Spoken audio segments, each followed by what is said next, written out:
tubig na ako. Kaso gumanda ang panahon kaya sinamantala ko na.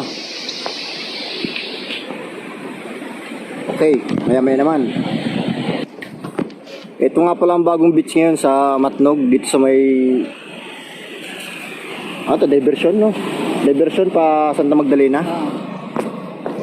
Yan, ganda.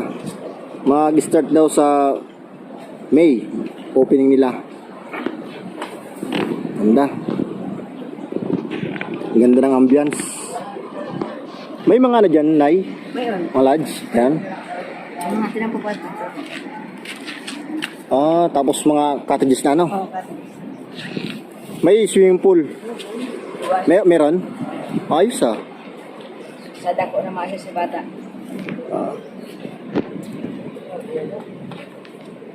Matry nga. Pag medyo ano na, at medyo sugatan pa ako.